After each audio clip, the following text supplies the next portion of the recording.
Working as a public affairs rep for a military unit, I floated around all levels of the brigade command. Problem was, second lieutenants think all lower enlisted work for them, regardless of the actual job location. I had a second LT who I was completely unaffiliated with send me a batch of photos with the basic demand: create a PowerPoint presentation by end of day. After an email battle back and forth between him, myself and my direct officer, a captain, my captain said to give him what he wants with a wink. I selected, at random, photos provided by the second LT, and made a mishmash of several slides with no coherent pattern or discernible storyline. Edit. They came in mixed anyway, so I didn't really have to try to mix it up that much. I hadn't been provided with details, and this project destroyed my productivity for the day as my normal duties were placed on hold, and thankfully my officer took over, so I could focus on this piece. He was a great guy to work with. So in the end of day, we submitted a series of PowerPoint slides complete with randomly assigned photos and no context. The presentation was due the next morning, and I was immediately out of office after sending the presentation over via email. To clarify, this was a presentation to be given to colonels and higher ranking officers. We were never asked to make a presentation like that again, and that second LT avoided me from then on.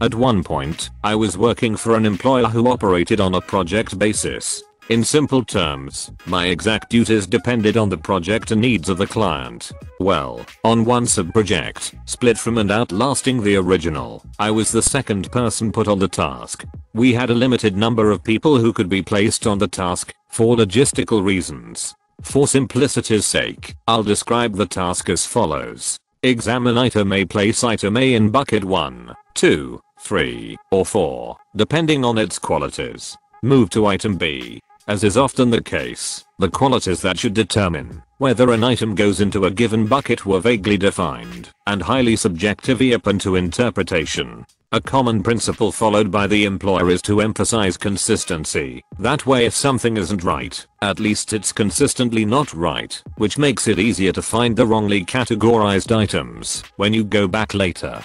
So if the interpretation of a given subjective criteria says, put item in 2, all items meeting that criteria go in 2, which means if they determined that criteria should have qualified it for 3, they know they don't have to look through 1 and 4 for all the mistakes, and can focus their efforts. Normally this policy is pretty solid, but the degree of subjectivity was significantly higher than usual, and the first person assigned to it, whom I replaced, had set the criteria I was told to continue using. I suggested to them that the person before me had set criteria that effectively didn't make any sense to anyone but them, and I suspected they would end up redoing the entire project if they did not re-evaluate it. They did not re-evaluate it. I was instructed to continue using the prior individual's criteria. I complied.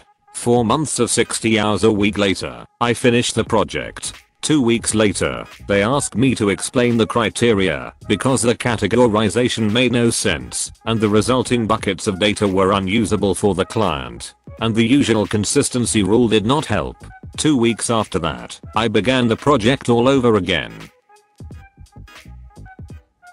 I worked in the restaurant industry for 4 years as a line cook. My manager would consistently schedule me for more hours than asked, on time requested off, etc. When they hired me, I explicitly told the restaurant I cannot work during football days because I like to tailgate and go the games. The day before every game I was asked to work. I repeatedly said no despite constant hounding. Finally, I caved. I can show up after the game, but I'll be drunk. My manager said okay, I will see you then. After 6 hours of tailgating and 10-ish hours of drinking, I'm sunburnt, drunk and lost my voice. I stumble into the kitchen.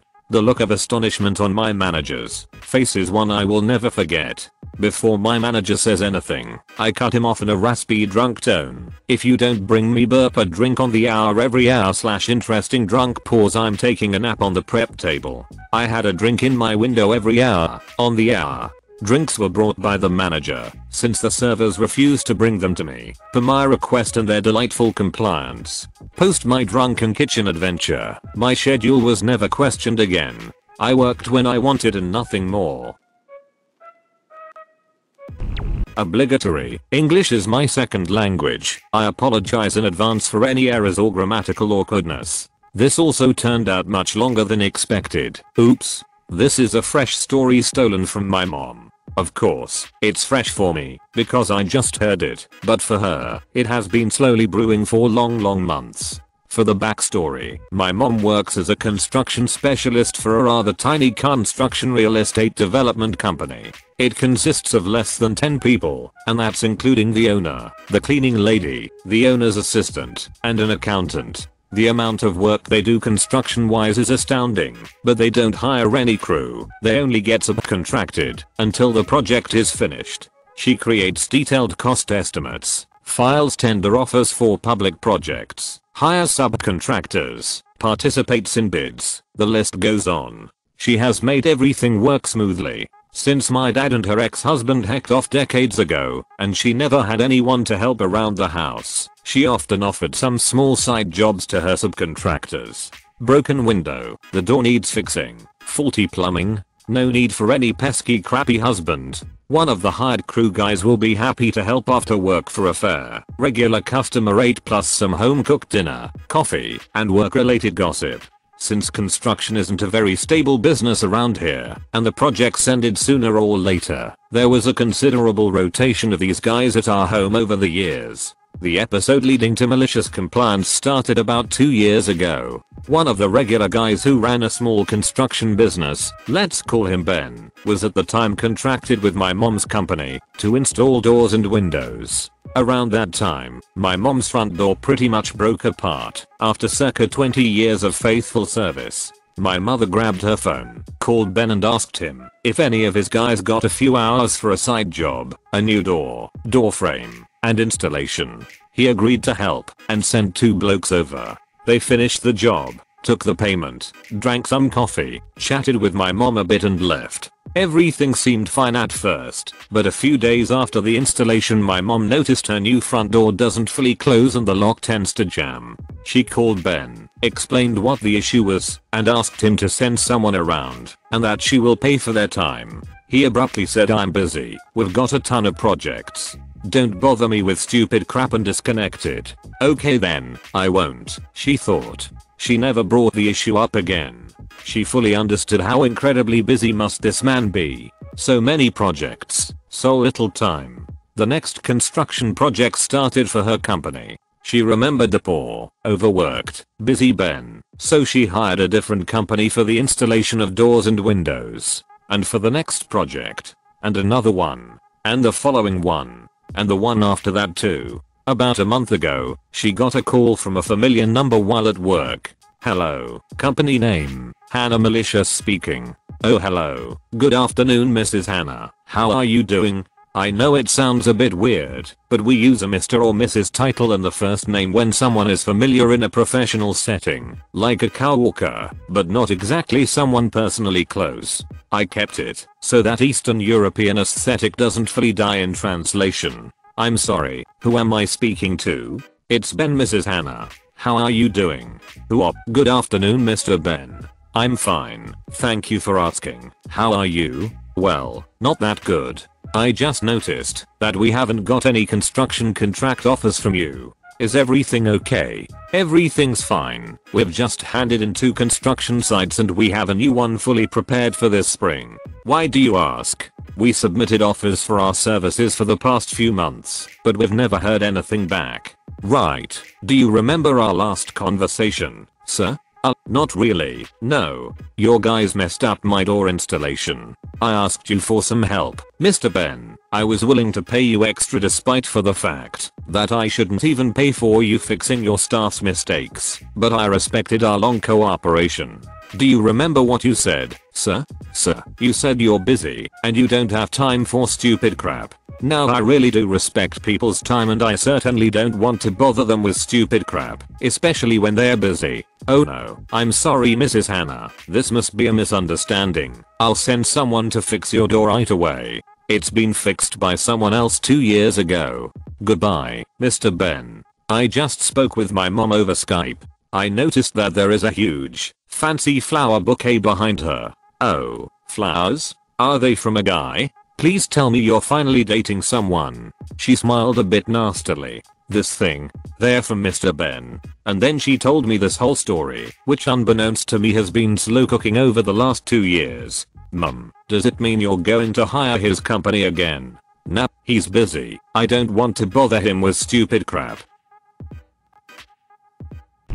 So, usual stuff. I've been reading a while here, but I finally decided to post one of my own stories. I work for an airline as a crew member, and as part of our daily routine, when no incidents happen, we do sell products on board, such as water, food and the like. This story starts as a normal day. We board every passenger, we close up the doors, safety demonstration, and take off. As we were selling food, one passenger, who I'll call Impolite Lady, asks me for one of our sandwiches, which has to go in the oven for a while to warm it up.